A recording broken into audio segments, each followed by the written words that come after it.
the drunkard's cloak was medieval Europe's walk of shame, the cucking stool was its sit-and-splash version. This was the punishment for scolds, a term that covered women accused of nagging, gossiping, or just generally being inconvenient to men in positions of authority. In other words, your crime could range from starting an actual riot to pointing out that the baker's bread was stale. The setup was simple. A sturdy wooden chair, sometimes just a crude bench, was attached to the end of a long beam or suspended above water. You were strapped into it, paraded through the streets so the crowd could work up some enthusiasm, and then dunked. And not just once. You'd be plunged into a river, pond, or whatever water source the town had handy. Some were lucky enough to be dunked in relatively clean water. Others got the local sewage channel. If you think that's bad, remember, this was before antibiotics. You weren't just being humiliated, you were being introduced to medieval dysentery. The dunking wasn't technically meant to kill you. It was about cooling your temper, which is adorable medieval code for publicly break your spirit. Each dip was supposed to make you calmer, wetter, and hopefully less inclined to sass your neighbours in the future. Men weren't immune either. Fraudsters, cheats, and liars could also find themselves in the chair, usually to the delight of the townsfolk.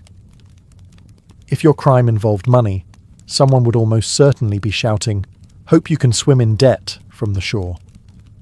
Some towns got extra creative. The chair could be wheeled around on land first, just to build suspense. Or the beam could be swung in such a way that the victim got half-dunked, leaving them sputtering with one side of their body soaked while the crowd debated whether to finish the job. And here's the kicker. The word cuck in cucking stool didn't originally mean what it does today. It came from cucken, meaning to defecate.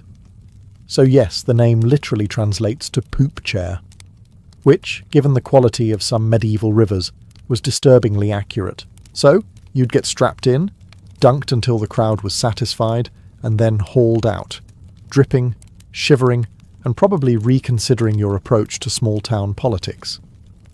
Medieval justice. Because sometimes humiliation works better with a bucket of cold water. If the medieval world had an X factor, the shame flute was its rejection buzzer.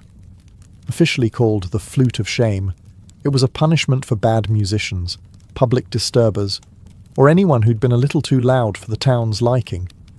The device itself looked like an oversized, clunky metal recorder, except it didn't actually make music. It was more like a trombone, and a neck brace had a terrible child. The flute was locked around your neck, your hand